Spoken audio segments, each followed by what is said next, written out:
Good afternoon, everyone. Welcome to this meeting of the Board of Education. This meeting is being televised live on ACPS TV and streamed on the ACPS YouTube channel. General information and protocols for the meeting are posted on the sign by the doorway as you enter the room, so please make sure you read those if you have not already.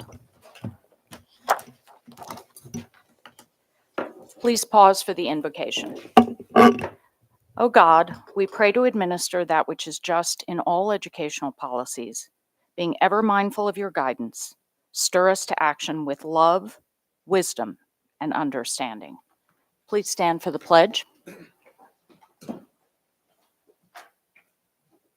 pledge allegiance to the flag of the United States of America and to the republic for which it stands, one nation, under God, indivisible, with liberty and justice for all. Thank you. That brings us to item 2.03, approval of the minutes. Do I have a motion? Motion to approve as written. Second. Thank you. Do I have consensus? Thank you. That brings us to item 2.04, establish agenda order. Do I have a motion? Motion to adopt as written. Second.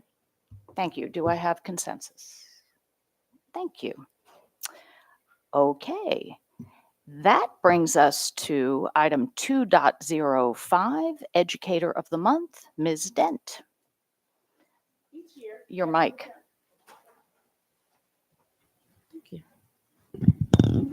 Each year, Anne Arundel County Public Schools educates between 650 and 1,300 students who have been designated as homeless.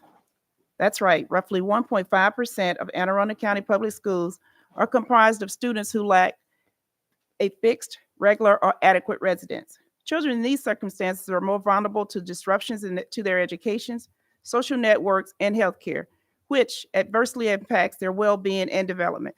Today, we honor an educator in the school system who is a fierce advocate for students experiencing homelessness. She has expanded the resources and programs that are offered to help those students close the achievement gap. She advocates for the transportation needs, specifically vans, to support this population. She has developed and maintained the Power of One mentoring program to support unaccompanied homeless youth, advocate for summer camps specifically for younger students experiencing homelessness. She has planned professional development for the younger students experiencing homelessness, as well as stay on top of trends in data and research. She has also hired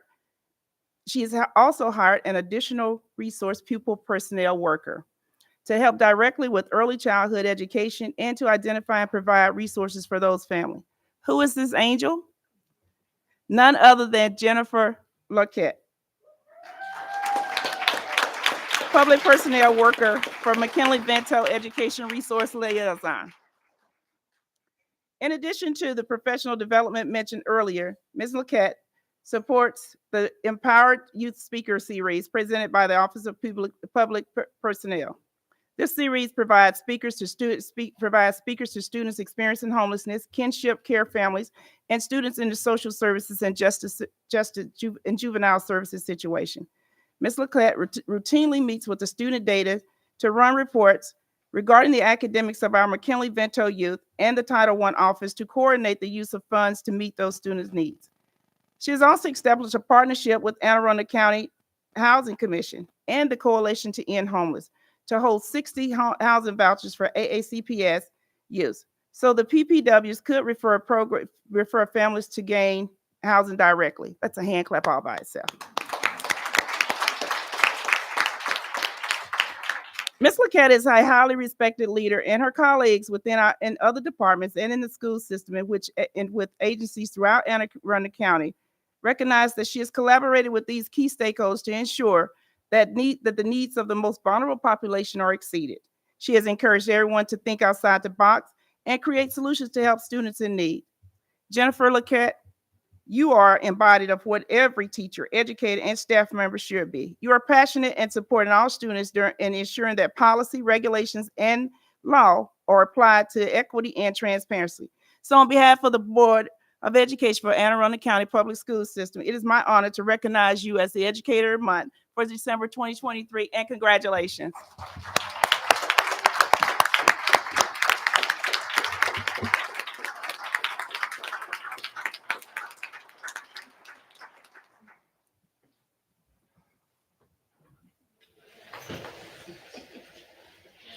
Right here. This is very unexpected. I do not do this work alone. That's okay, but what they tell you to get you here? They told me that I had to come talk about the budget or listen to the budget. So I was like ready Ready to rock and roll. I was ready to defend my money. So, would you like to say anything to?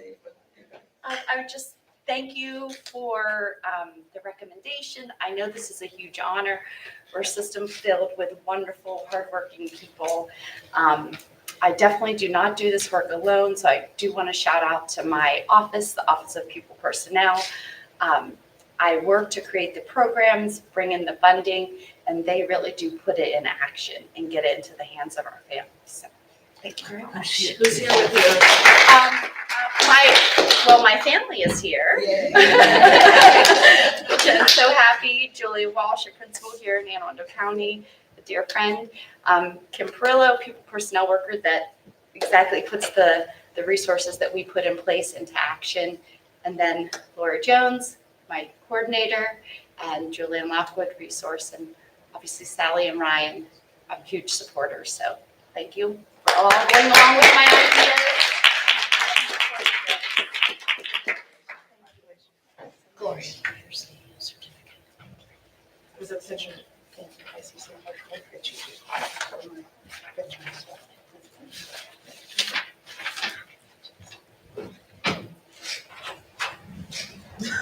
Slide. Thank you. Congratulations.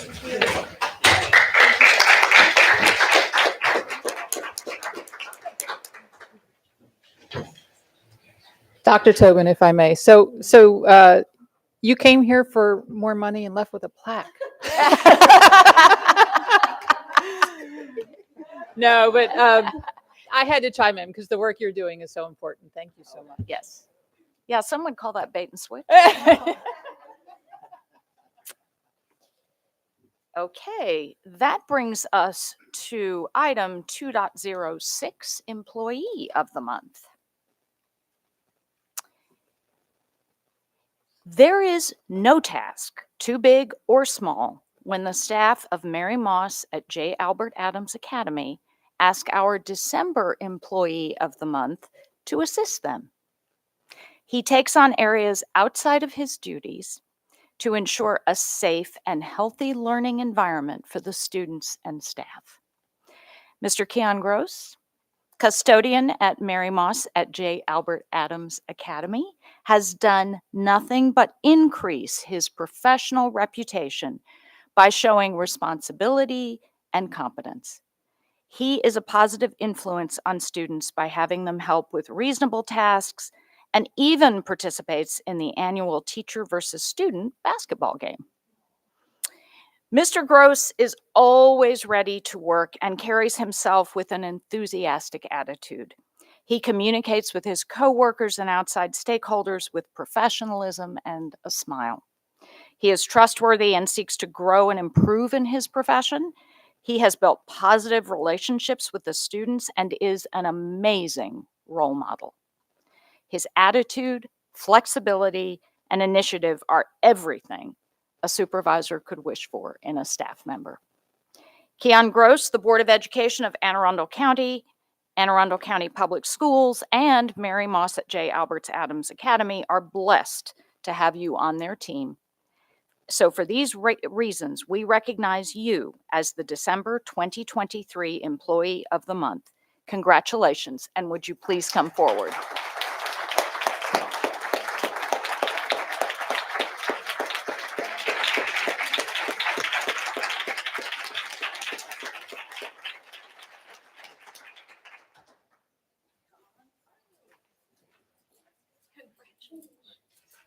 So, what did they tell you you were coming for?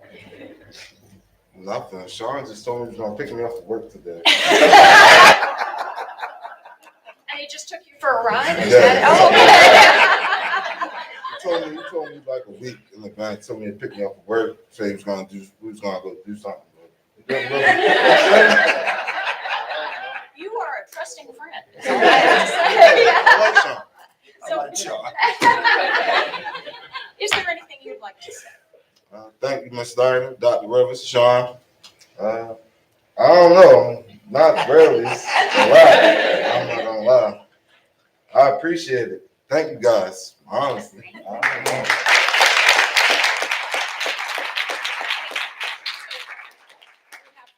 Plaque. We have this certificate, and I'm gonna let you keep this as well. We'll put that in the back. I just want to say, on behalf of the board, thank you. You serve some children who especially need people like you. And you make a big difference. I try. Thank you. All right, let's get a couple pictures. Let's hold this so they can see it.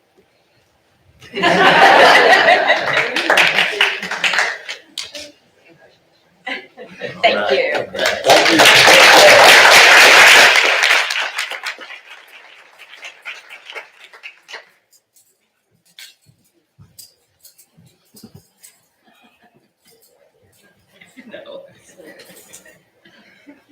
Okay, that brings us to item 2.07, Volunteer of the Month, Ms. Schonheim. Thank you. Ernest Wilson told us, "There are no happier folks than plant lovers and none more generous than those who garden." This month's Volunteer of the Month shows her generosity both in and out of the garden. It's an honor to recognize Liz Marcus Wenger as our December 2023 Volunteer of the Month. Liz, or as she is affectionately called, our garden angel, has been a shining light in Belvedere Elementary's Green School program. Her commitment and passion for Belvedere's gardens and outdoor spaces have transformed the campus into a beautiful and welcoming environment. Liz's involvement has not only enhanced the aesthetics of our school, it has helped to build the understanding of the importance of gardening in our community. One of Ms. Marcus Wenger's most significant achievements has been her leadership in rejuvenating our front garden beds. When these areas were overrun with weeds, Liz didn't hesitate to take charge. She rallied her friends and fellow Belvedere families, mobilizing a dedicated team to restore these gardens to their former glory. In the spirit of community, Liz also volunteered her time and expertise to plan and design a new community vegetable garden. She recruited volunteers, organized planting events, and shared her knowledge with our young students, inspiring them to appreciate the wonder of gardening. But her commitment doesn't stop there. Liz has taken on the role of Eco Buddy volunteer, overseeing the first grade team's monarch butterfly garden beds. Her dedication extends to every corner of our garden and outdoor space. She even played a pivotal role in setting up our new indoor classroom area, assembling picnic tables, and helping with garden placement. In addition to her garden work, Liz has contributed to creating a garden book walk, enriching our gardens and outdoor spaces with stories that connect us to nature. She is also working on a seed sharing library. Oh, I love that. Further fostering a sense of community and sustainability. Liz's contributions have been invaluable to our school. She has raised awareness of gardening's importance and has united families and friends in our green school efforts. Liz, Miss Belvedere Elementary and the entire Anne Arundel County Public Schools community is blessed to have such a dedicated volunteer, and we thank you for your service. Would you please come forward? It's with great appreciation that I would like to present this Volunteer of the Month bell and certificate to you as a symbol of our appreciation.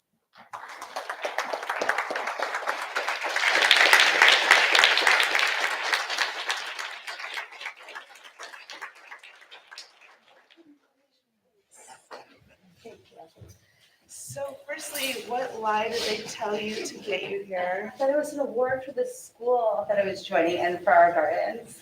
Very Okay, well so done. not far off, yeah. Yeah. And who do you have with you to celebrate this? Gosh, so I have Mrs. Lambden, our wonderful principal, Mrs. Muhich, who works right alongside with me.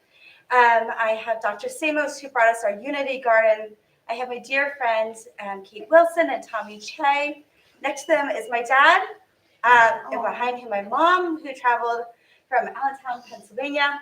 They weren't supposed to be here till dinner time, which is an amazing surprise. My husband behind them, and then my two children. Oh, lovely. Yes, amazing surprise. I'm also a gardener and a fan of sustainability in general and native planting, so like this hits right home for me. And so Please come join our gardens. And I would check out the love to see it. Yeah, so I present this to you, and then we'll just stick the remarks in the back, and let's take a picture.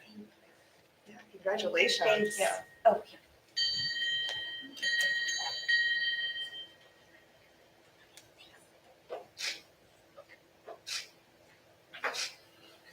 Congratulations.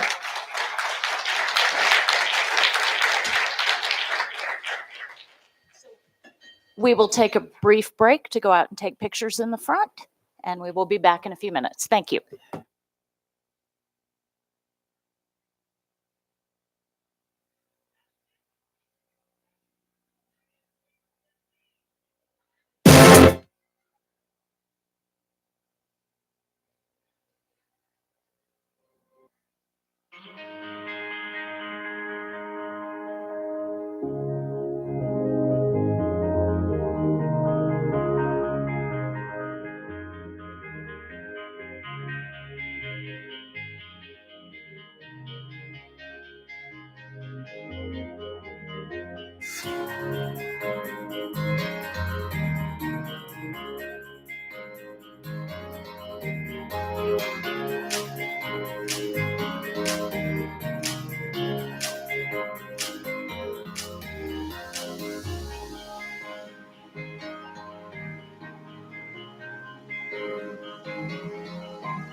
Okay, welcome back, everyone.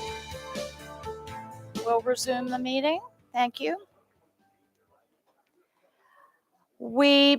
Next on the agenda is Section 3, public comments on agenda items. We have no public comment today. So we now move on to reports. Item 4.01, Equity Committee Report. Mr. Lynn. Thank you, Dr. Tobin. The Equity Committee held its quarterly meeting on November 28th. The committee discussed the definition of equity as it's related to the committee.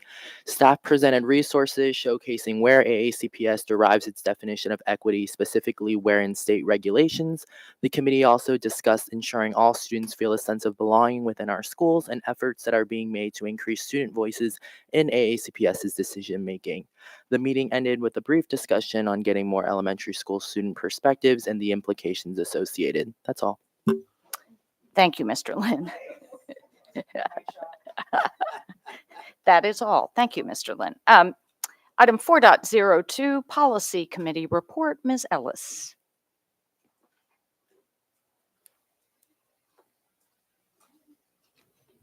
Thank you. Yesterday, the policy committee met and we discussed policy on equity in education. And that will be brought before the board.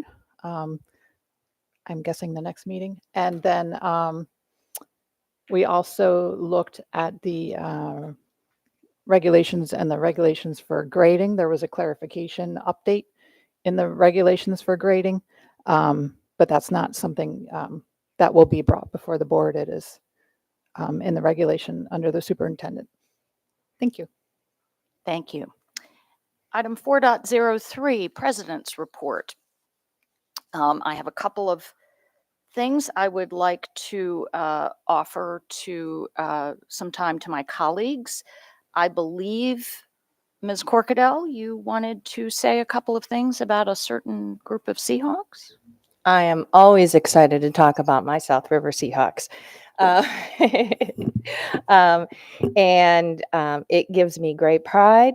And I wanted to do a mega congratulations and shout out for the hard work and efforts of our South River boys soccer, who for the very first time in 36 years won the Class 3A state championship a couple weeks back. We were ranked overall number 3 in Maryland, and we defeated 9th ranked Towson 5-1 at Loyola University in Baltimore. Thank you for hosting it. But I just want to say that in this particular case, they overcame some adversities that don't happen very frequently with teams. But when they do, a lot of times it deflates their the momentum to seek out the championship. And so they overcame some of those adversities, took on the challenge, and through the leadership of their coach, well represented Anne Arundel County. So congratulations, everyone. And I'm looking forward to cheering on my Seahawks in our winter sports. And maybe we can be repeating this in the spring again. Just so very proud of them. Thank you. Thank you. Congratulations indeed. Mr. Silkworth and I, along with Ms. Dent, were delighted to attend the ribbon cutting for the new playground at Brooklyn Park Elementary, and I thought perhaps Ms. Dent would like to say a few words. Yes, thank you very much. It was very exciting. I'm so glad that it finally came to fruition to where we are able to cut the ribbon. I remember when I first came on the board, Mr. Silkworth, along with Senator Pam Beidle, took me around to all the schools that was in my district, and I just couldn't stop looking at the playground at Brooklyn Park Elementary School. And so I'm excited that on December the 1st, we were able to cut the ribbon and give the children an opportunity to play on their newly playground. But I also wanted to give a big thanks to the Coast Guard for volunteering, for all the work that they're doing for the Adopt a School program. And last but not least, I'd like to thank Ms. Namas, who was there to spearhead the whole event and make sure that it was a showstopper. And last but not least, thank Dr. Tobin and Mr. Silkworth for your attendance, as well as all the other attendees. But yay, Brooklyn Park. it was a joy to see how thrilled all the students were and to see them get a chance to play on that playground for the first time. And we thank Ms. Dent for your work for that community to help facilitate this. So finally, something I'd like to mention. I know that Dr. Bedell will have some other shout outs in his report in a few minutes. And I also know that he will likely not talk about his own recognition. So I will take this minute to do that. Congratulations, Dr. Bedell, on receiving the Joseph E. Hill Superintendent of the Year Award from the National Alliance of Black School Educators during the group's annual conference last week in New Orleans.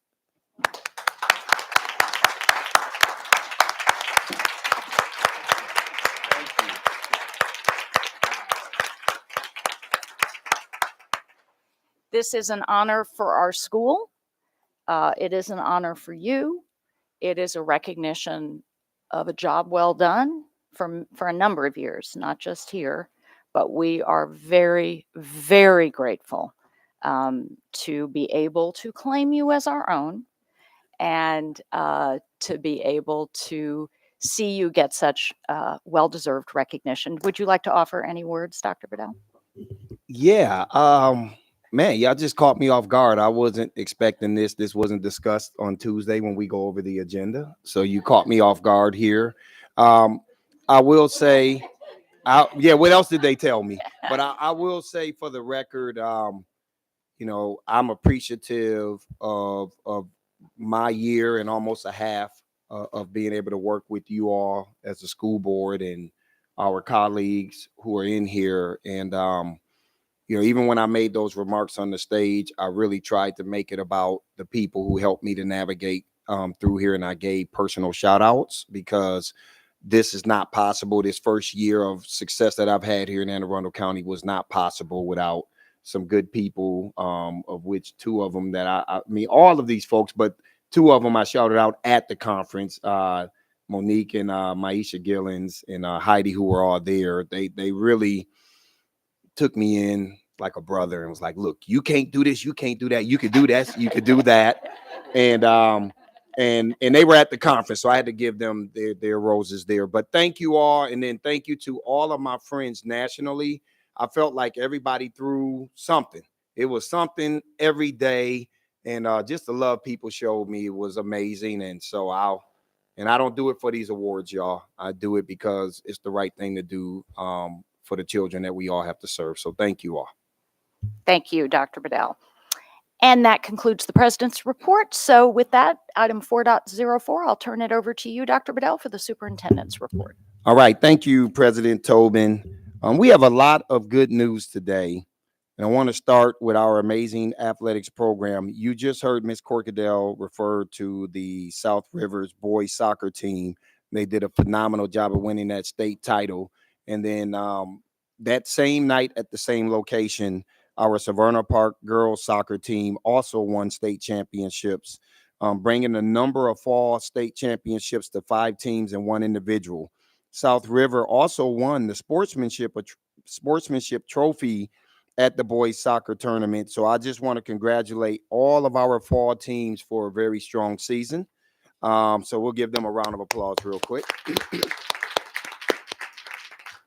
All right, here's some more good news. Last week, Dr. Tobin, Mr. Silkworth, and I had the opportunity to go to Tracy's Elementary to surprise Principal Heather Garris that she is the winner of this year's George Arlotto Leadership Award as our Principal of the Year. It was just amazing. I believe we were in a classroom with 5th graders, and just seeing their excitement for their principal receiving this award was huge. It lets me know that there is a strong relationship that she has developed with the students and also the faculty and staff over there. And they have really built a strong culture and climate. So this is well deserved. Ms. Garrett will be our nominee in the Washington Post Principal of the Year competition. So congrats to you. Lots of awards happening here in Anne Arundel County. Last week, Social Studies Coordinator Eve Case received the Mel Miller Social Studies Leader Award from the National Social Studies Supervisors Association, which is a part of the National Council for Social Studies.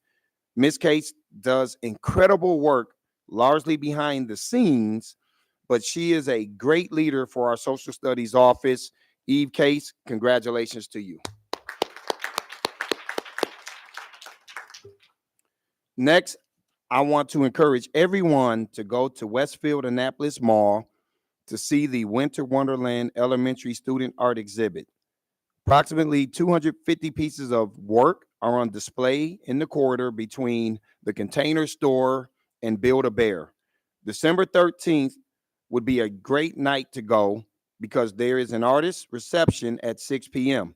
So you can meet some of our talented student artists. The show will be on display through January 3rd, 2024. As I have said before, I've talked a lot about the importance that we do our due diligence as a school district to share the good things we are doing with colleagues across the nation.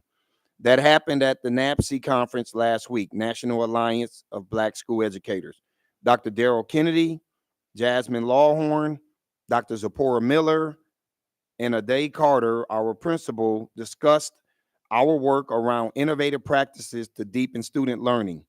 We also had our Seven Oaks Elementary School principal, Ken Patterson's stirring session on the use of AI, where when we walked into that session, it was standing room only. If you look at that picture there at the bottom, you can see people standing on the wall. It was a packed house. Those who were intrigued and excited about our work had an outlet as well. Our HR team was on hand recruiting in the exhibit hall.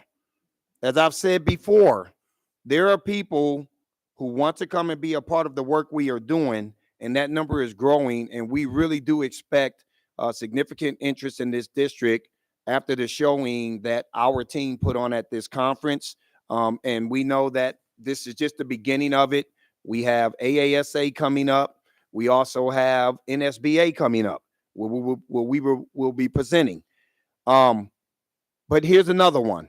The work of our school system was also on display this week at the Learning Forward Conference in Washington, D.C. Our equity and innovation team of Dr. Maisha Gillens, Brian Whitley, Maisha Walker, and Katera West presented on how we are bringing the AACPS educational equity policy to life by employing a self-systems and steps framework. For those who don't know, you don't just sign up to present at a national conference. There is a screening process to ensure topics are timely and the work being showcased is worthy. That we have so many people presenting at these conferences is a testament to the work that we are doing. And all of this is doing nothing but putting Anne Arundel County on the map, because the more that we present, the more it opens up opportunities for recruitment. But what it also will offer is, as people are seeing what we're doing, companies will want to beta test. People will want to submit grant opportunities for us to do unique and innovative things because they see what we're doing. Anne Arundel County is going to be a presence nationally, and this is across all of these different conferences that we will participate in. Lastly, this is just our bi-weekly update, even though you all get it every single week, keeping you apprised of where we are from a staffing standpoint.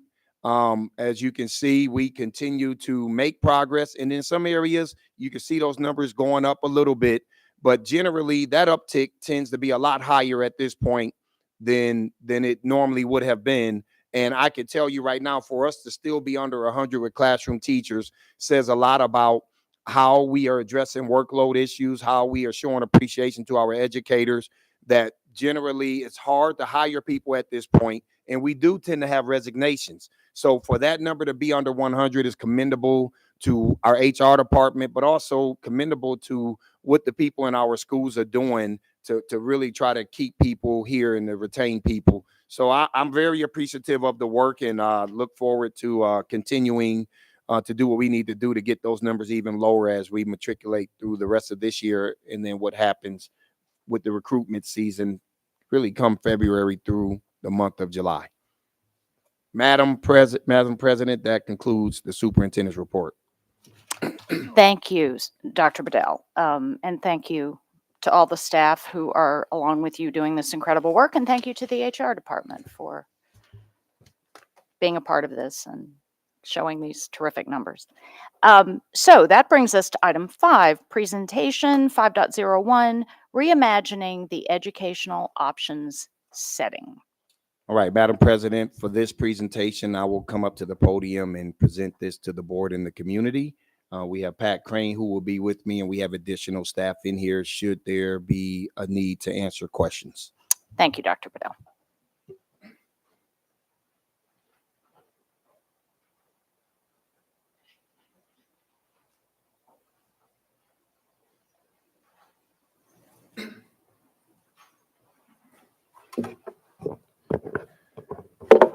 Greetings, President Tobin, Vice President Silkworth, members of the board. For the record, Mark Bedell, Superintendent of Anne Arundel County Public Schools. And good morning, President Tobin, Vice President Silkworth, members of the board. For the record, Pat Crane, Director of Educational Options and School Climate. So for today, you all are going to hear a presentation on reimagining the educational option setting here in Anne Arundel County. For people who may not know, my experience as an educator varies from being a substitute teacher all the way to being a superintendent. But during that journey, I worked as an elementary teacher, teaching 2nd and 3rd graders in the Houston Independent School District. I went on to become an assistant principal at an alternative school where we worked with learning disabled students and students that have emotional disturbance diagnosis. And I did that for 3 years. And I worked in an environment where we did not suspend students, right? We really had to provide targeted support, targeted services to make sure that our kids were getting the rehabilitation that they needed and those type of services. I would then go on to become a comprehensive high school principal and then assistant superintendent and so on, with me being a superintendent. So this area that I'm going to present to you all today is something that's near and dear to my heart. Last year, one of the things that I focused on was trying to get into as many schools as I could possibly get into. I had an opportunity to visit Mary Moss at J. Albert's Academy, and also had an opportunity to visit Phoenix Academy. I spoke with both staffs. I had opportunities to speak with students, take a tour of those facilities. And what I saw in those schools was that we had very hardworking people. We have people who are, in my opinion, going far above and beyond. And it also then accelerates burnout because there is a uniqueness that is needed in order to work with the populations that we have. What I also saw was that I felt that we were trying to be everything to everybody. And when you're trying to be everything to everybody, you're not going to be good to anybody. And ultimately, that ends up creating a huge disservice to the children, because if we're not doing this right, teachers are going to be in and out. So you're always starting over because you're not able to retain teachers, and teachers who really want to be in there, their workloads are at a much heavier load because they're trying to be everything to everybody.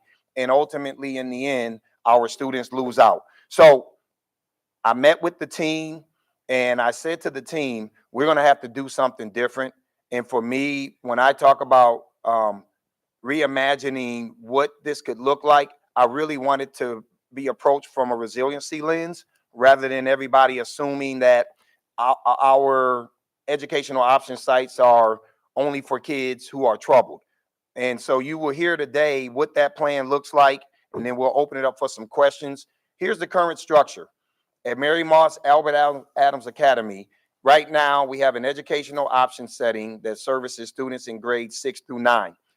Over in the Phoenix Academy, you have educational option setting that services students in grades 10 through 12, but you also have a public separate day school which services students with emotional disabilities in grades K through 12.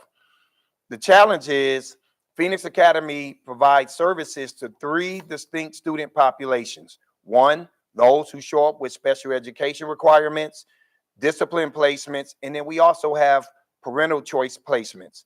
last year when I went to visit that site, I was talking to students and they were across all of the spectrum. We actually had students over there, which I was thoroughly impressed with, who had already received acceptance letters from West Virginia University, Virginia State University. Some of those kids have gone on and they're attending college now. And then we also had kids who were working on CTE completers. And so it was a lot. It was just, I was like, man, this is a whole lot for these teachers to try to balance and manage. So what happens? Effectiveness when working with students with special needs often are compromised. And you all have heard me say this over the last year. My concern around some of the curricular experiences, the special education continuum, is that we have to do a better job in that space. You all will, and the community will hear about this when we release our phase 2 reorganization, which is really going to have a tight focus on the special education services in this school district, making sure that that continuum is done at a high level so that our students get what they deserve. And so what you see here, IEPs, which are individualized education plan related scheduling conflicts, not always able to implement students' IEPs with fidelity, while also providing services to students who are in need of their own type of programming. And so what we believe will happen is if we reconfigure the 2 schools to better accommodate the unique and growing needs of our students, families, and our comprehensive schools, we think that this can solve that problem. Taking the educational option setting over at Mary Moss Adams Academy and moving the 6 to 9 students over to the Phoenix Academy, taking that public separate day school and making sure that we move that over to Mary Moss Adams Academy, because that's going to allow for us to provide a much more prescriptive service in making sure that our kids get what they need, but also not allowing for our educators to be stretched thin trying to figure out all of this. What we think from an outcome standpoint for Moss Adams, we're going to have more focused supports for fewer students. We'll focus on educating a small group of students with specific educational and behavioral needs. Reduced enrollment is more conducive to the size of that building, because we're talking about right now serving 55 students. Now, we know that number can fluctuate from time to time, but we believe that having experts to solely focus on our students that are showing up with emotional disabilities, emotional disturbance needs, makes life a lot easier for everybody, but our kids are going to get the services that they need.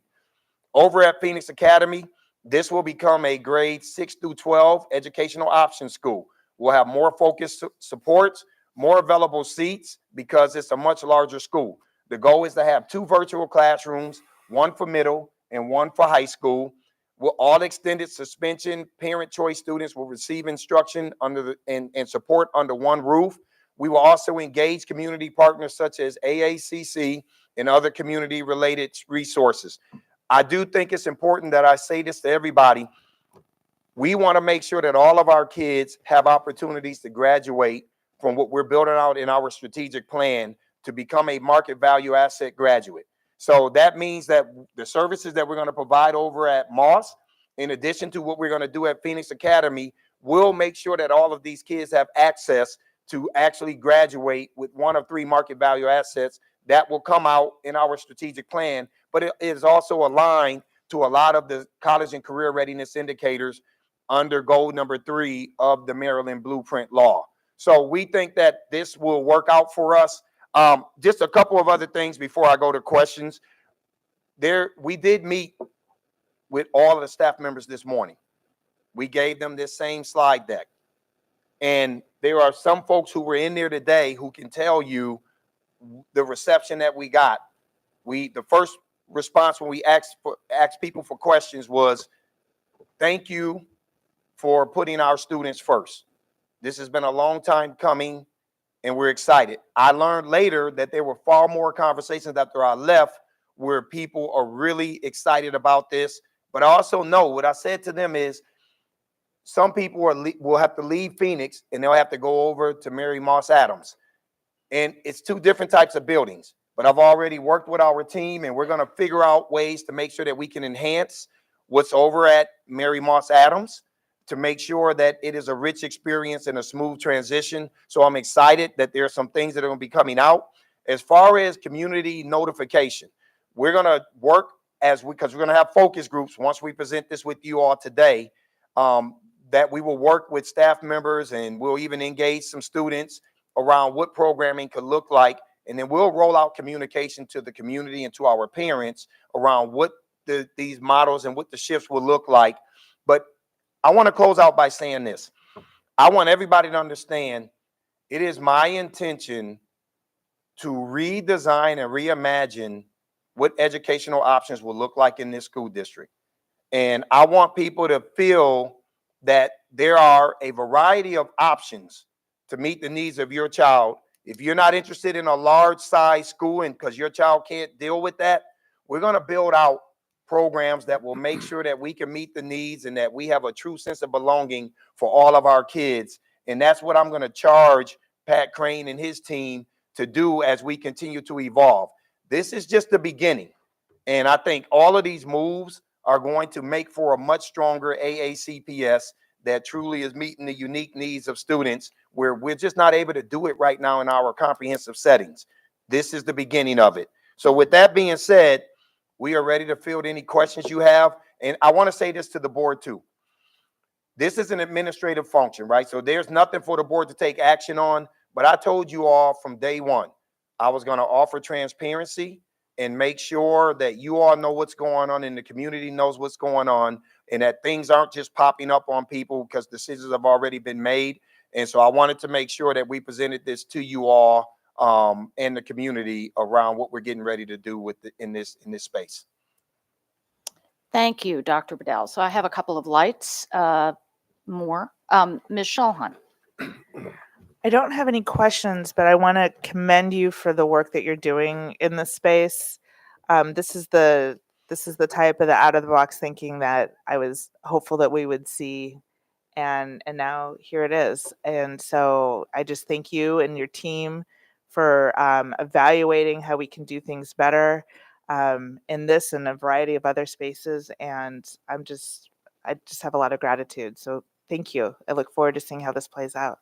Thank you. Me too. It's nerve-wracking, but me too. Yeah. I'm not even gonna lie. Oh, we like to do hard things in this district. Ms. Ellis. Thank you. Great presentation. Mr. Crane, you're always at the center of some pretty amazing work, so thank you. So I do have two questions. So help me understand how the new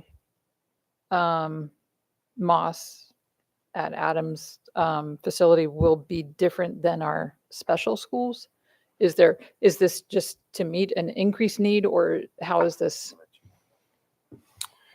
different? So as of the fall of next year, Mary Moss will be a K through 12 public separate day school for students who have IEPs who dictate at least 32 and a half hours outside the gen ed classroom. So right now, those students are being educated at Phoenix along with students without IEPs. So by separating these schools out, that will be akin to a regional ED program, if you will. So that'll be a school just for students who have those IEP needs. Now, having said that, we're also going to offer, many wraparound services, career tech ed that aligns with college and career readiness, as Dr. Bedell said, along with the social emotional supports that go along with that setting. But that will be a public separate day school only. So this is a slightly different student population than we have at our special schools currently. Is that right? Well, we have a lot of special schools. Right. So in terms of the IEP diagnosis, it's for students with who are emotional Okay. disabled. Right. Got it. Okay. It's very similar to the alternative school I was in, that it's specialized in that. Yeah. And it allowed for us to hire experts who really knew how to help Right. work with students. Similar to what we have at Odenton. But this is for- Yes. Yes. Yes. That's Okay, a got it, regional got it. program. Yep. This will be the most restrictive environment. So our regional programs they're still a gen ed setting for those students. They're between 18 and 20 hours. These are 32 and a half. So that's almost a full-time That's helpful. Thank you. restrictive setting. And then my other question is, when I visited, I just told the story today of visiting Mary Moss, and the the environment there, the outdoor environment, which is extremely therapeutic and good for anyone's mental health, is to have the gardens that they had created there, the river, the access to the river. I mean, it, and the projects that those students took on and became personally invested in. So those students are now going to move to a different facility. How is that going to impact those kinds of benefits and opportunities they've been getting where they are now? So we actually think that what Phoenix can offer, although we're not on the water at Phoenix, we do have the greenhouse there. We have just as much outdoor space.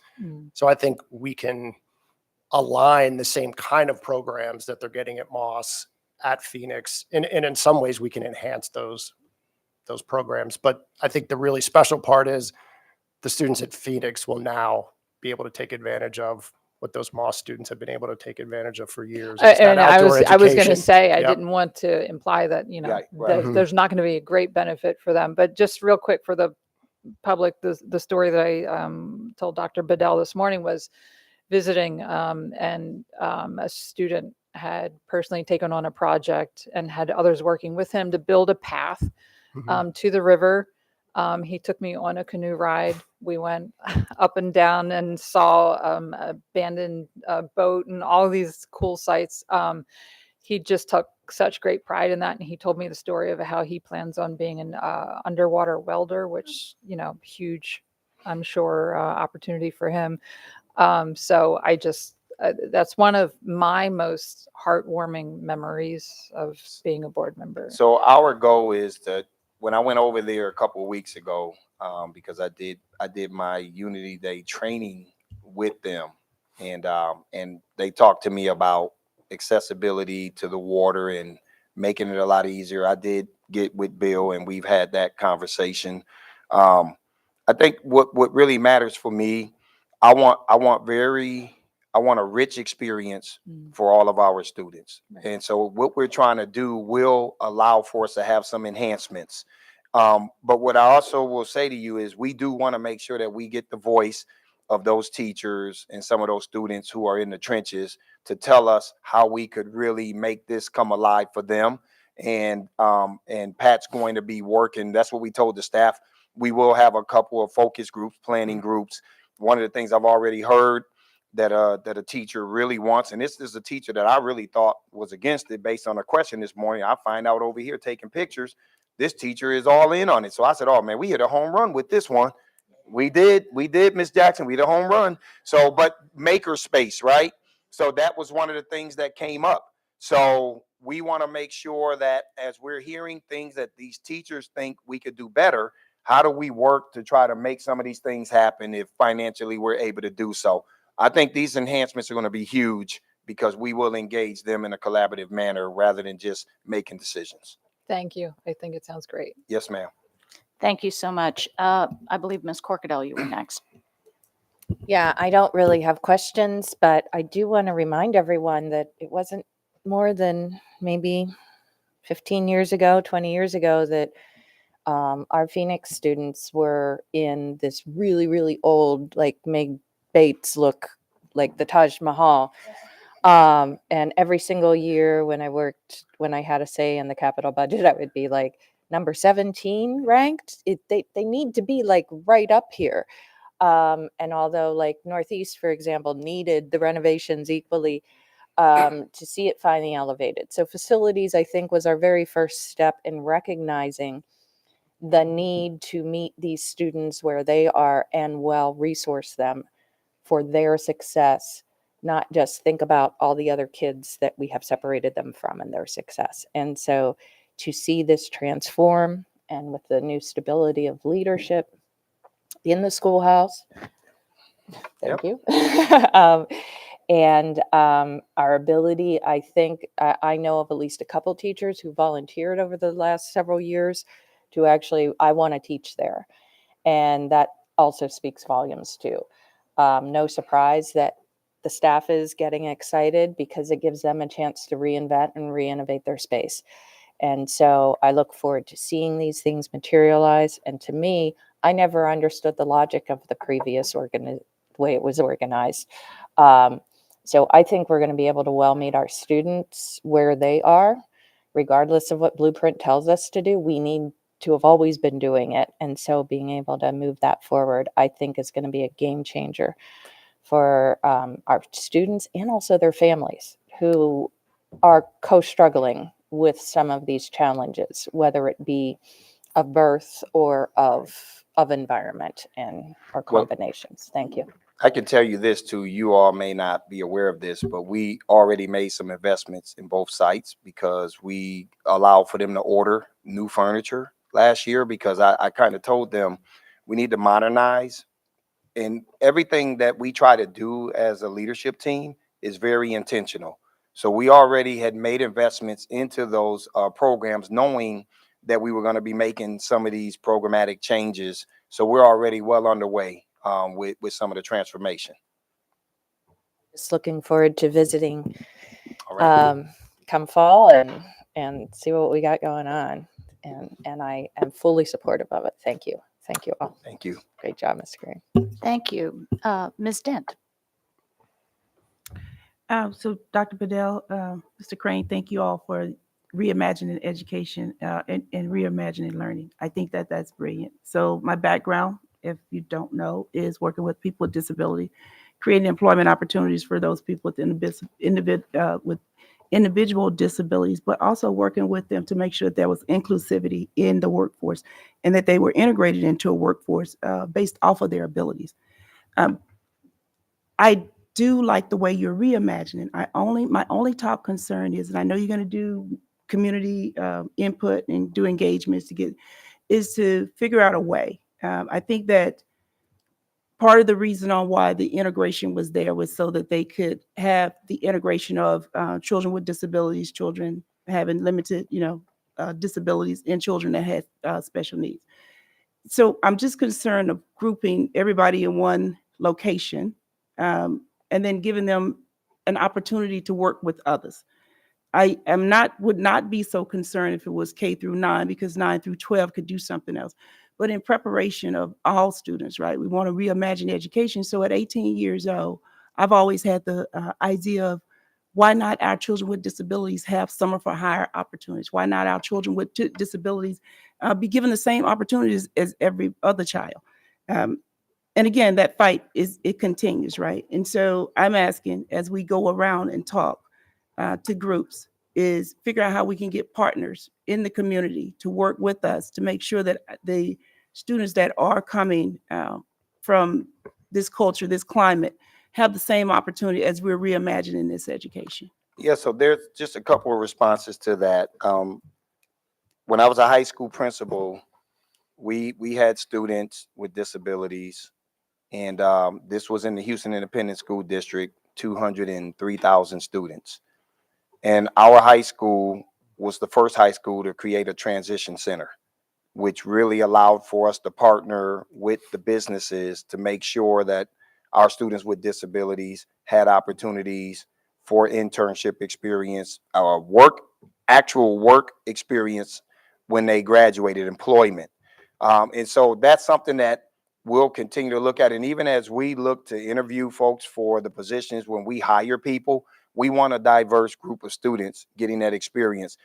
I can't make claim that we are graduating 100% of our kids at some point, hopefully with one of those 3 market value assets, right? One is internship experiences, workforce experiences. 2, taking at least 3 credit hours of a rigorous course, IB dual credit or AP. And then the last one is being able to get a industry recognized certificate because of the career technology education courses they're taking. So that means we're going to have to be intentional in all of our schools to make sure that we're meeting that mark. You're welcome. Thank you. Mr. Silkworth? Thank you, President Tobin.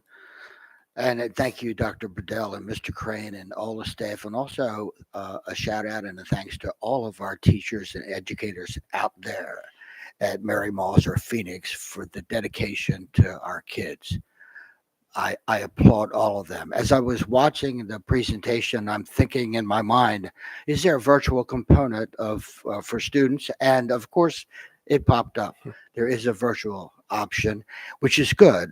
But in order to meet the needs of our students, is this likely to have to expand soon? So we do envision this expanding. I think one of the limitations now with the current structures, we don't have enough space to serve all the students that we need to serve throughout the district. We have waiting lists for parent choice placements at both sites because we just don't have enough space. So I think as Phoenix opens up to that true educational option setting, we envision a plethora of students going into that building that currently we just can't serve at a limited space like the Mary Moss building. So yes, it has to open up. We know that demand is out there. We know our comprehensive schools are in need of other placements for students. And I think this model really kind of lends itself to more space. I will also say that by doing this, and I don't know the answer, and Matt Stansky might say, okay, but Dale, you don't know what you're talking about, and I probably don't.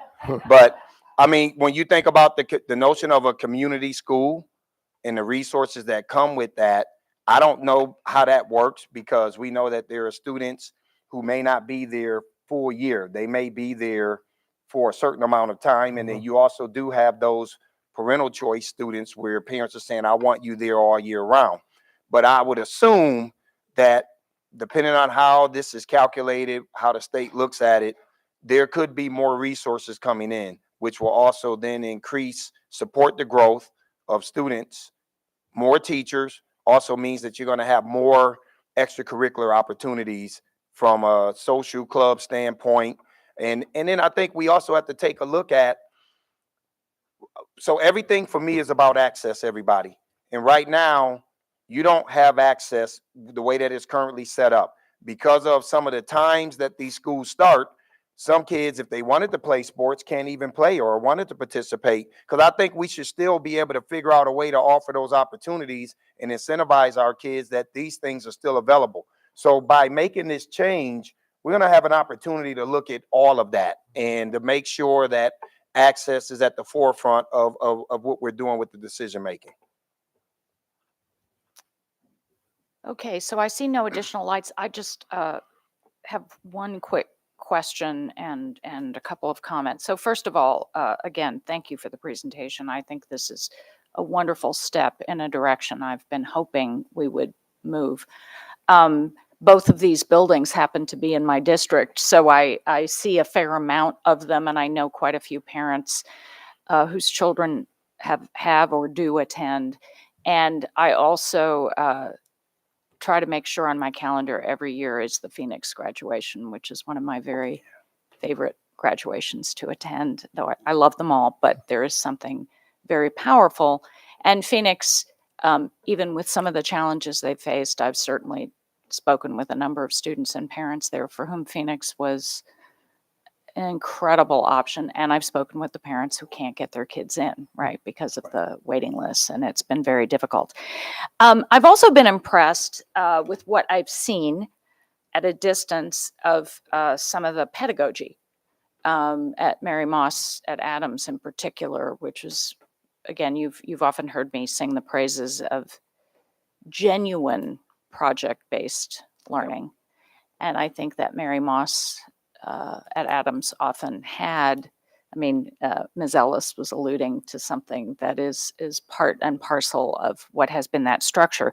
So my question is, as these schools grow, what are the possibilities that sharing the best practices from these schools out to all of our schools is something that might grow as well? Because it does seem to me, not just in our system, but other systems I've evaluated, there's a continuing understanding that what works, say, for an ED population or others, it turns out to be really good for all students, right? And so I would just put a plug in. I don't know if this is something you're even thinking of at this point, but for really considering these places as a center of practice as well that can really inform something that could be very valuable in multiple settings. Listen, we will definitely take that into account. You know, there are things that several of you will say, and from time to time you will trigger memories. Because when I was a high school principal, Campus Education Partners was the site that we would refer kids out to.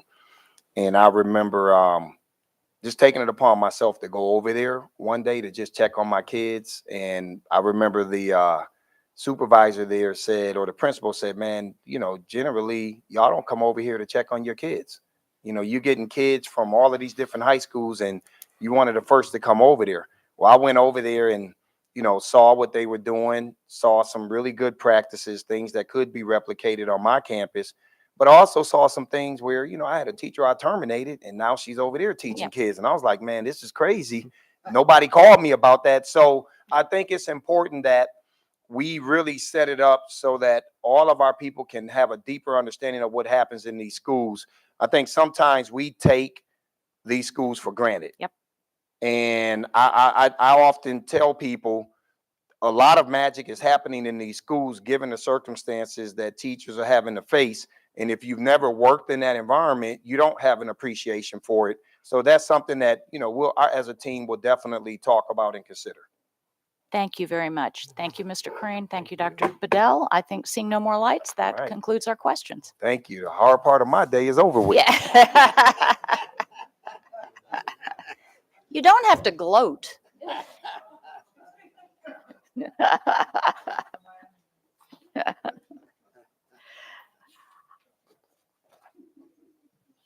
All right, that brings us to section 6, consent items, award of contracts. Can we bundle those, please?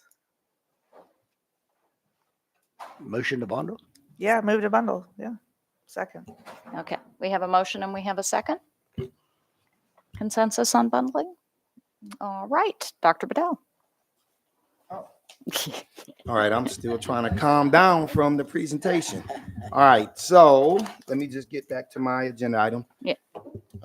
6. Madam President, the superintendent recommends that the Board of Education award consent items dotted 6 on the agenda dotted 6.01 through 6.04. So moved. All right, seeing no lights, Ms. Howell? Ms. Corkadell, Aye. Ms. Schallheim, Aye. Ms. Dent, Mr. Lynn, Aye. Mr. Silkworth, Aye. Ms. Frank, Aye. Ms. Ellis, Aye. Dr. Tobin. Aye. Motion passes 8-0. Thank you. That brings us to section 7, action items. Item 7.01, election of board officers. So the first office, as has been our standard practice, that will be placed for election is the board president. And I will ask for any nominations. Okay, I see one light. I think I said I was going to go roll call on this, as I recall. Or did we do lights for this one? Not for this one. Okay, so I see a light. Mr. Lynn. Thank you, Dr. Tobin. It is with great pleasure that I would like to nominate Mr. Silkworth for board president. Second, if that needs one. Thank you. I think you're asking me to accept. I do accept. And I thank you, Mr. Lynn and Ms. Schallheim and everyone. Okay. I see no additional lights, so Mr. Silkworth, would you like to say, or do we go nominator first? Okay, I told you to keep me honest. Mr. Lynn, would you like to say a few words? Sure. I mean, I think there's a lot to say about Mr. Silkworth, but in the interest of time, when I think of someone who has an unwavering commitment to AACPS students and has the experience to lead this board, I think of Mr. Silkworth. So that's all. Thank you. Mr. Silkworth, would you like to offer some words? Yes. So I've had the honor and the privilege to be a member of this Board of Education since December of 2020. And prior to that, I had the honor, distinct honor and privilege to be a teacher in Anne Arundel County Public Schools. And I have to tell you, I consider being a teacher in Anne Arundel County Public Schools a great honor, to be able to impact the lives of our students on a daily basis. And I want all of our teachers out there to please realize how much you do impact our students every single day. I like to think that I made a difference when I taught. I like to think that I've made a difference since I've been a member of the board. So I have been vice president for 2 years. And what I do know is that this entire board has made a tremendous difference in the lives of our kids over the past couple of years. For me, that is clear. Everybody knows that I ran for the board for the kids. My focus and lens is about what is in the best interest of all of our students. That has been my commitment, and that will not change. And of course, you all know, you've heard me talk about relationships and collaboration. I do strive every single day to help build and maintain positive relationships with all stakeholders. Part of that is being a good listener. That's a critical factor. And I will tell you, in this process,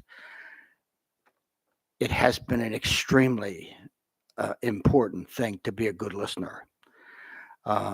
Everyone knows that the role of a Board of Ed member is to be nonpartisan, and that's something that I've always done. I will continue to do. Good to great. That's the goal. Attainable? Yes. Easily attainable? No. How can we as a Board of Ed assure that we will achieve our goal of becoming great?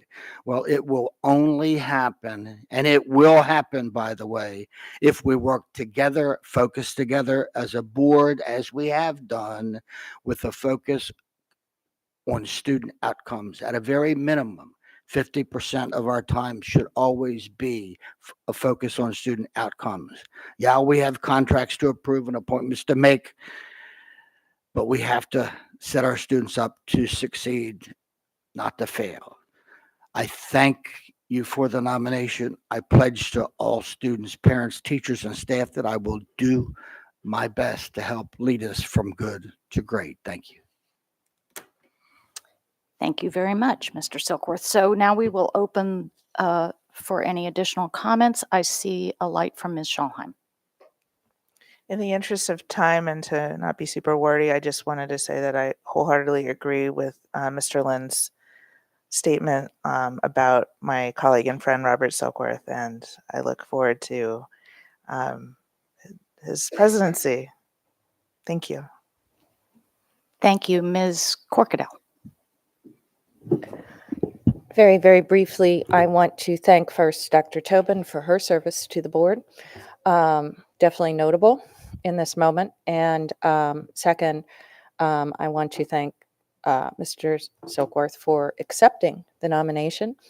As challenging as it is also very rewarding. And I know that you will lead this board. And thank you very much for your service to date, and looking forward to working with you as our president. Thank you, Ms. Ellis. Thank you. Yeah, this nomination is a good time to be able to recognize our current leadership team and thank both of you for your commitment. Dr. Tobin, I handed off the baton during some pretty tumultuous times. And I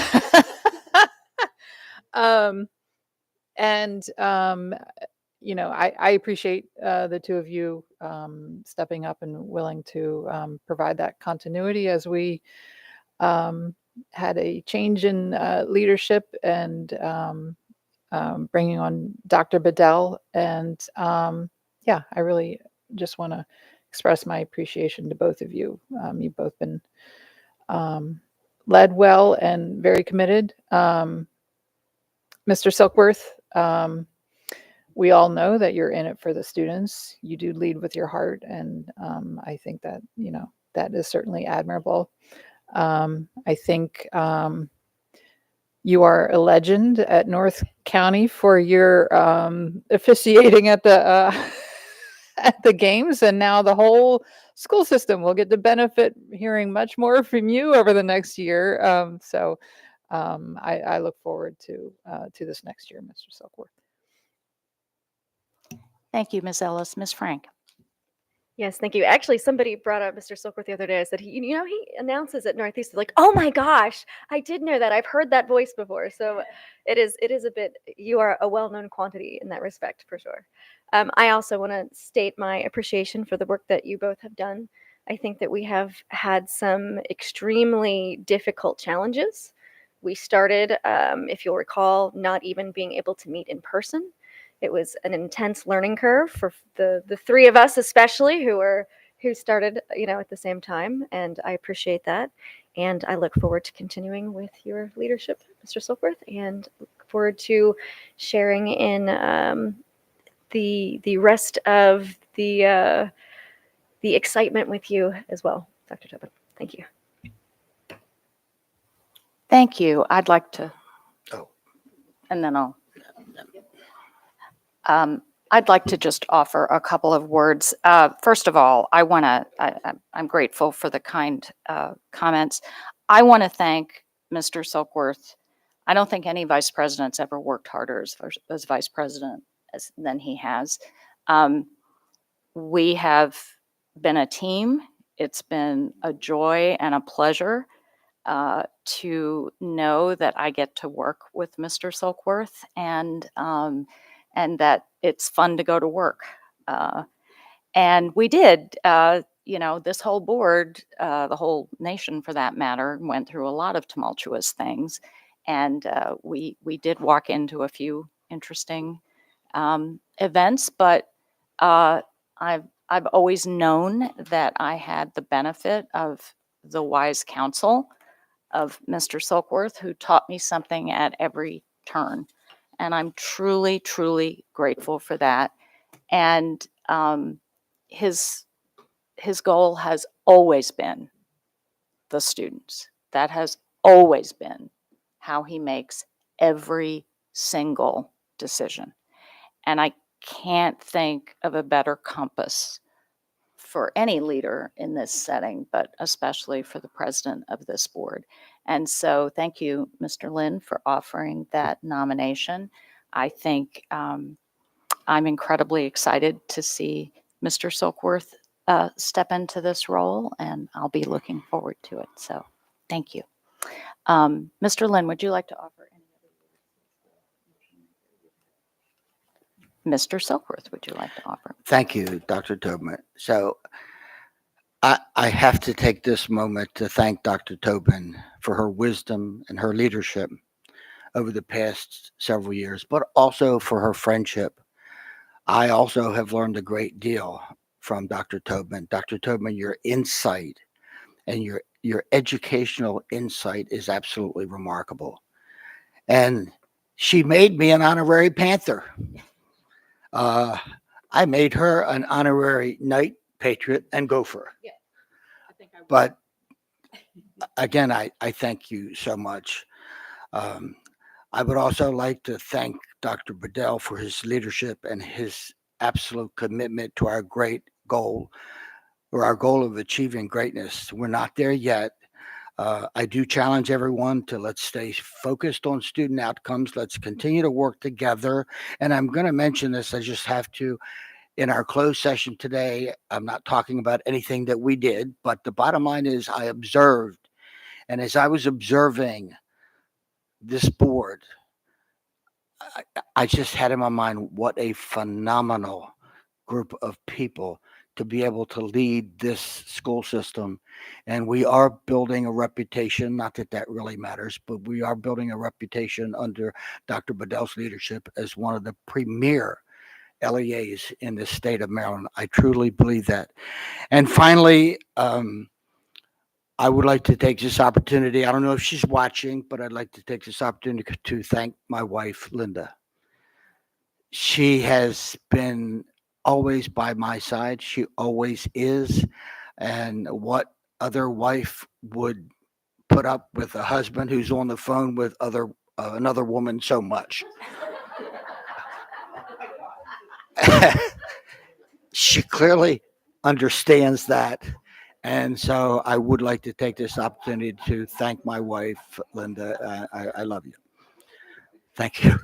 So I'm going to take a moment of personal privilege because you reminded me of something, which was that I wanted to thank my husband, but just to say for anybody who steps into this position, I was fortunate to spend way more time with three gentlemen than actually my husband over the past couple of years. The superintendent, the vice president, and our board counsel. So I want to thank them. I want to thank our staff, Diana and Jackie, for all that they've done. And I want to just be clear, anybody knows this, but this job doesn't happen alone. If you don't have incredible support, not only from board members, but from staff, from the superintendent, it's a very almost impossible job to do without that. So I just want to thank all those people who have made it possible for me to do this and have been gracious enough to help me pick up the balls that I've dropped, which have been multiple at times, and give me the grace to keep going and get us, I hope, to a good place as I step off. So thank you all very much. Thank you, Dr. Tobin. Thank you. With that, I think we are ready to vote. This will be a vote as has been done just for the public's understanding. We did this with redistricting, where we will call in roll call order and each member will give the name of the person they are voting for. In other words, we're not going to be voting yay or nay. We'll be voting on a person. So with that, Ms. Howell. Ms. Corkadell, Robert Silkworth. Ms. Schallheim, Robert Silkworth. Ms. Dent, Robert Sickworth. Mr. Lynn, Robert Silkworth. Mr. Soakworth, Robert Silkworth. Ms. Frank, Robert Silkworth. Ms. Ellis, Mr. Silkworth. Dr. Tobin. Robert Silkworth. That is 8 affirmative votes for Mr. Soakworth.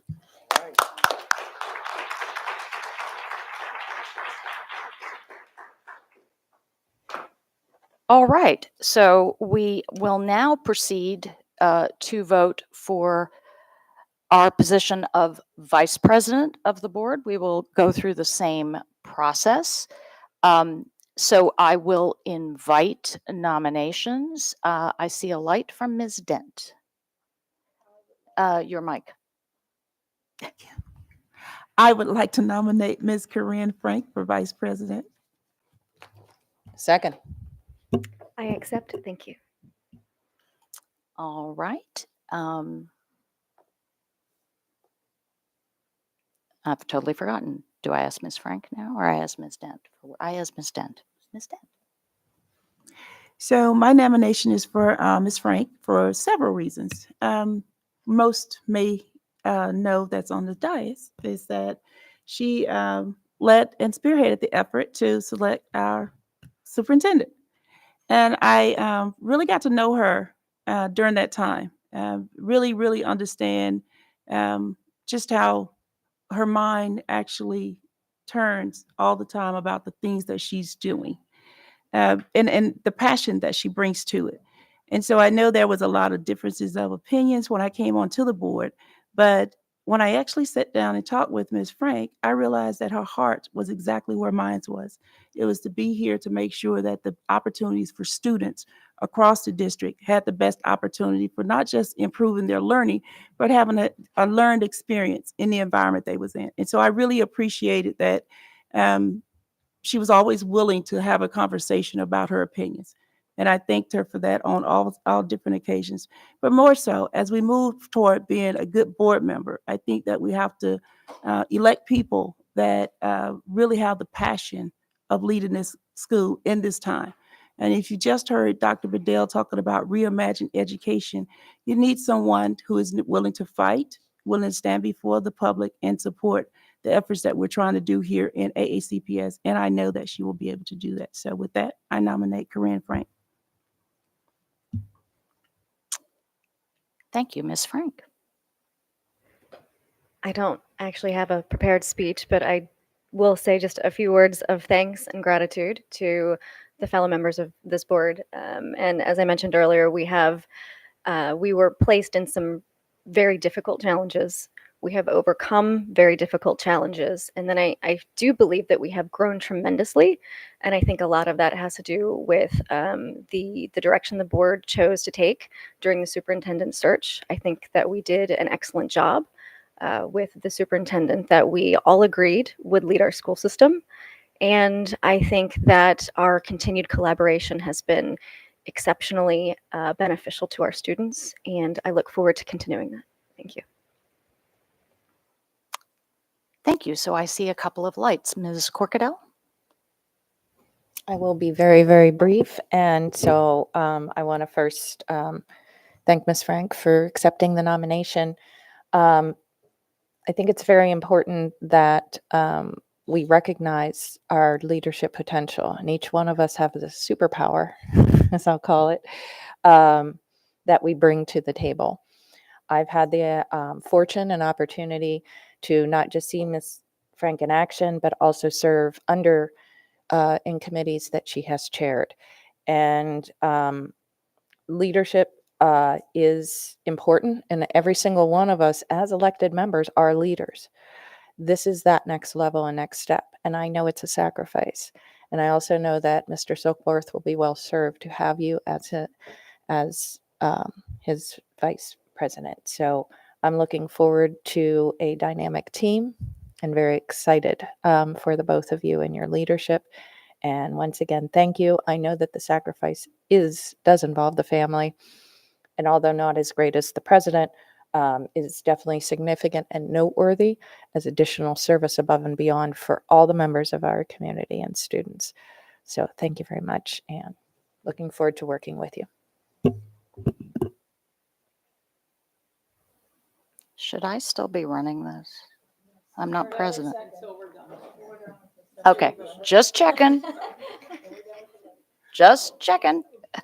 You trying to bail already? It's only a few more minutes. Ms. Ellis. Thank you. Thank you, Ms. Dent, for nominating Ms. Frank. One of my very proudest accomplishments on the board was to get the ball rolling on a new day, a new vision for this school system, and appointing Ms. Frank to spearhead that effort to find us the right leader for our school system. You handled that with the utmost professionalism. Obviously, we landed on a candidate that the whole board was able to get around, which is a huge accomplishment.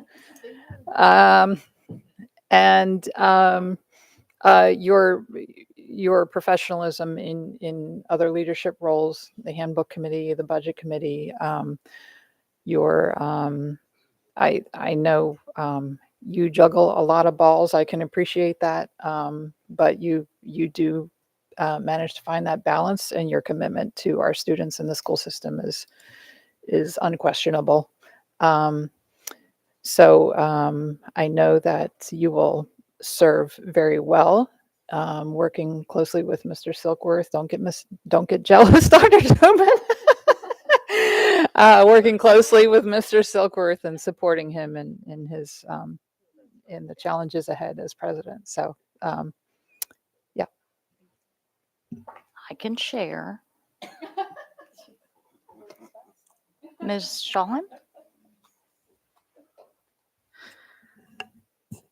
So, we all run for various reasons. We're all here for the students, and with that in mind, and with the amount of sacrifice and the time commitment that goes into being in a leadership role, and having to, put in a lot more than just the 2 meetings and the committee work. I would be doing myself, and I believe my district, a disservice if I was supportive. And so one of the things that stood out in President Silkworth's remarks was about partisanship. And so with all of that, I am not going to be supportive of this nomination. Thank you. Thank you. I see no additional lights. Any additional comments or? Okay. No, Sorry. I thought I. Yeah, Yep. please, Yes, go ahead. thank you. No, I once again, I appreciate the comments from some of my colleagues, and I appreciate the support. And I look forward to working with President Silkworth. And I think that he will do a tremendous job. And I know that he will be a leader who will be able to offer his wisdom. And I look forward to learning a lot from you. So thank you. All right, thank you. And with that, we will, in the same fashion we just voted, we will now vote for Vice President. Ms. Corkadell, Miss Corinne Frank. Ms. Scholheim, I don't know what to say because I'm not going to abstain because I don't have a. No, that's not this is not a time for abstention. I don't know what to say, but I'm a no. Thanks. Ms. Dent, Corinne Frank. Mr. Lynn, Ms. Frank. Mr. Silkworth, Miss Frank. Ms. Frank, Ms. Frank. Ms. Ellis, Ms. Frank. and Dr. Tobin. Ms. Frank. That is 7 in the affirmative, 1 in the negative. Motion passes. Okay, thank you.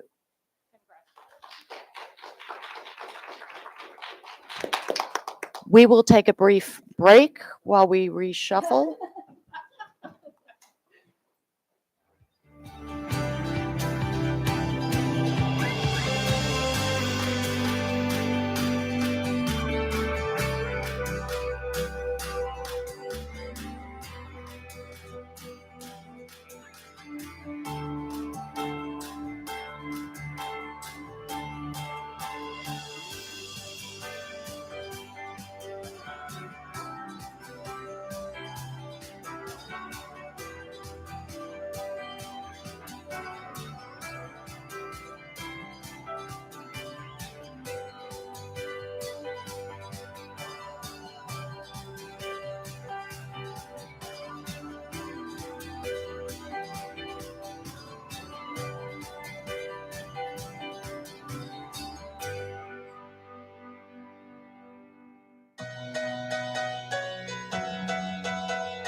So, welcome back. At this time, we're going to be moving on to item 7.02, Administrative Personnel Appointments. Dr. Bedell. Thank you, Mr. President.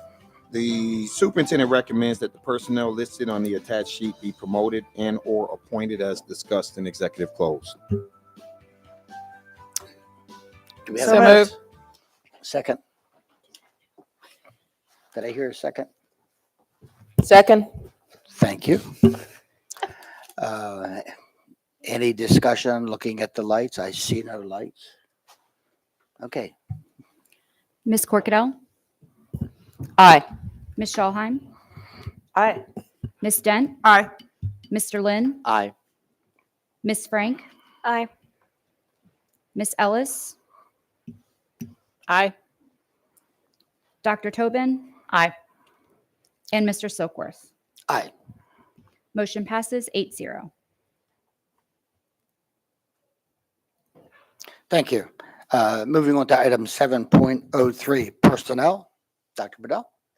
Thank you, Mr. President. The superintendent recommends that the board approve the actions as stipulated on the attached sheets. So moved. Second. Any lights? I'm seeing no lights. Ms. Howe. Ms. Corkadell, Aye. Ms. Schallheim, Aye. Ms. Dent, Aye. Mr. Lynn, Aye.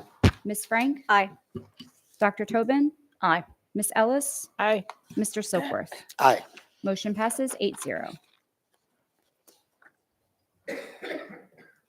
Okay, moving on to item 7.04, School Bus Maintenance Code EAF, second reading, policy revision. Ms. Wilson. Mr. President, this is the second reading for this policy. There were no comments received during the 30-day public comment period for this presentation. Grace Wilson. Good afternoon, President Silkworth, Vice President Frank, members of the board, and Dr. Bedell. I'm Grace Wilson, Legislative and Policy Specialist. Policy EAF, school bus maintenance, is before you this afternoon on second reading after being posted for the 30-day public comment period. As Dr. Bedell said, there were no comments received. As a reminder, this policy was last revised in June of 2012, and the policy and the accompanying regulation are being revised to account for the passage of House Bill 492 during the 2023 General Assembly legislative session, which allows us to operate school vehicles for a period of 15 years rather than 12, unless the vehicle fails to meet the applicable school bus and motor vehicle safety standards. With that, I'd be happy to answer any questions you have on this policy. Okay, seeing no lights. Thank you. Thank you. The policy will be back on third reading on December 20th. Thank you. So moving on to item 7.05, the appointment of the board attorney. I think we have a motion. It is recommended that the board appoint the law firm of Carney, Callahan, Bressler, Bennett, and Shear LLP, board counsel beginning January 1st, 2024 through December 31st, 2026. Second. Okay, we have a motion and a second. And I see no lights. Ms. Howe? Ms. Corkadell, Aye. Ms. Schallheim, Aye. Ms. Dent, Aye. Mr. Lynn, Aye. Ms. Frank, Aye. Dr. Tobin, Aye. Ms. Ellis, Aye. Mr. Silkworth. Aye. Motion passes 8-0. Thank you. Moving on to item 7.06, the 2024-25 school year calendar. All right, Mr. President, the superintendent recommends approval of the 2024-2025 school year calendar as recommended by the calendar committee. For this presentation, Bob Mosier is here at the podium. So moved. Do we have a second? Second. Thank you. Ms. Schallheim? If there's a presentation, I do have an amendment at the appropriate time, but if there's a presentation, I don't want to get in the way of that, and I apologize. Mr. President, we have no presentation, just here to answer any questions. Okay, so Ms. Schallheim. Great. So I would like to move that beginning January 29th, 2025, and for every additional year after that, that Lunar New Year be recognized on the list of religious observances as it falls on each year's calendar. Second. Okay, we have a motion and a second discussion. Ms. Corkadell? I just want to thank my colleagues for bringing this forward. Another step in making sure all of our each and every student feels welcome and included in our AACPS family. Thank you. Dr. Tobin? Yes, I want to echo Ms. Corkadell's comments and simply to add, and I had this conversation with President Silkworth when this came up. I spent part of my childhood, early childhood, living in Hong Kong, and I remember the Lunar New Year as being the event of the year, days of events, and it has always been hard for me to imagine what it's like for the families who celebrate that event not to have that recognition. And so I'm very grateful to my colleagues for bringing this forward, again, as a step in helping every one of our students know that they belong in our schools. So thank you. Okay, seeing no more lights, we have a motion and a second. Ms. Howe? So this vote is just on the amendment. On the amendment, yes. Correct. Ms. Corkadell, Aye. Ms. Schallheim, Aye. Ms. Dent, Aye. Mr. Lynn, Aye. Ms. Frank, Aye. Dr. Tobin, Aye. Ms. Ellis, Aye. and Mr. Silkworth. Aye. Motion passes 8-0. Thank you. And so I believe we need a motion for approving the school year calendar. We already have the motion. Okay, I see a light. Ms. Corkadell? So I just wanted to make a couple comments because in the past we have had amendments proposing the option of post Labor Day. And I know in my district in particular, that has a very, very significant meaning as it relates to our seasons, from our marinas and our harbors to our watermen and to our agricultural community at large, and all of those restaurants and everyone else that supports it. But I also recognize that the part of the challenge and the dichotomy of going back and forth and that lack of consistency is also important. I think this is a call to action for us to make sure that we are well supporting Dr. Bedell's proposed pilot program being offered to the state, which I believe will afford us that measure of flexibility to find a way to better support our Anne Arundel counties, although ever changing and very diverse economic profile. That's part of who we are and how we're well supported. And so I'm looking forward to a day that we can get that sink in, where we don't have kids till the 4th of July, or having to start. Because remember, all those kids that are doing extracurricular activities and co-curricular activities, the tryouts for volleyball teams are in July when you are starting in August. And so they actually don't get summers. And so we know that there is a benefit to it.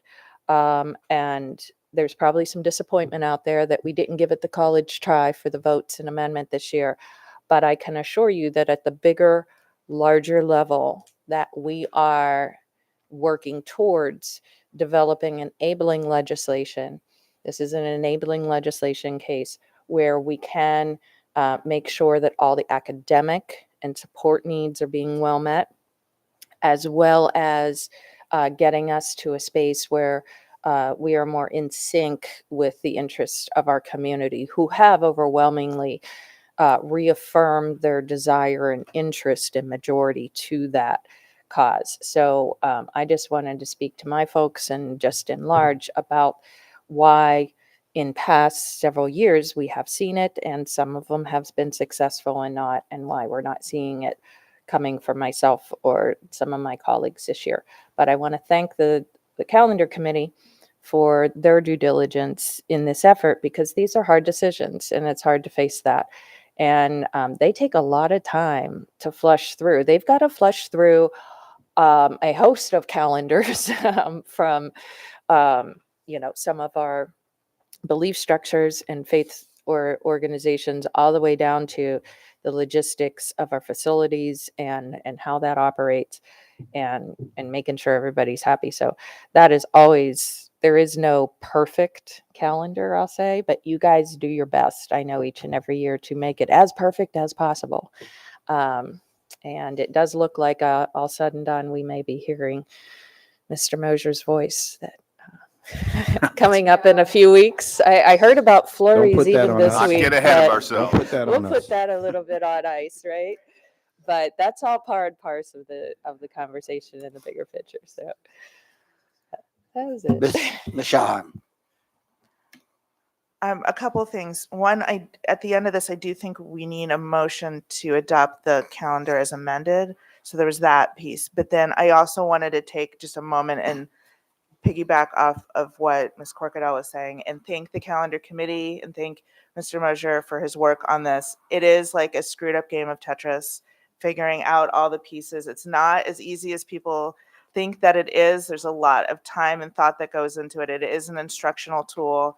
Now it's an even more inclusive instructional tool, which I'm delighted by. So I just want to offer that gratitude. And then also say, piggybacking again on Ms. Corcadell's comments, in looking to the state in session this year, delegation, please and thank you. Can we please just decouple the hours from the days? Because I don't think it does anyone any favors. It just hamstrings us. It's an obstacle that's arbitrary, and it makes us get in the way of our own innovation. And so I just look to them. Again, please and thank you for addressing that this year in legislation, so that we can really have a fully inclusive calendar, a calendar that includes all of these things, and I will call that progress when it happens. And I know that it'll be another game of Tetris, but at a happier one. So thank you. Mr. Shawham and Mrs. Corkadell, I will forward your comments to the committee. They are a very conscientious group of people who do spend a lot of time on this subject. So thank you. Dr. Tobin, is your light still? Yes. I just wanted to add my thanks, so please forward my thanks as well. I know how hard this is. And I will just say, to add to my colleagues, just to be clear, we are going to be advocating for the state to lift the 180-day requirement. We currently are under a requirement both for hours of instruction and for days of instruction. So if that 180-day limit or requirement were to be lifted, it would not in any way lessen instruction because the hours would remain the same, but the flexibility would be enhanced tremendously. And so for those families who I know have advocated for a number of things on this calendar over the years that have caused difficulties one way or another for certain families, I would ask also that families advocate with their state legislators about this, because it's important that they hear from the people who are impacted by this. So that is just a plug, and just to add a certain thought to this that might be additional incentive, it might decrease the number of early dismissals that are required if we have the 180-day requirement lifted. And I know that is one of those things that for many families, I know it was for mine, can be very, very difficult. So I just want to throw that in there and just make sure everybody's clear on what we're talking about so that it gives us lots more opportunities. Thank you. Dr. Bedell. Yeah, I concur with you as a parent. The half days is just a bit too much. Thank you.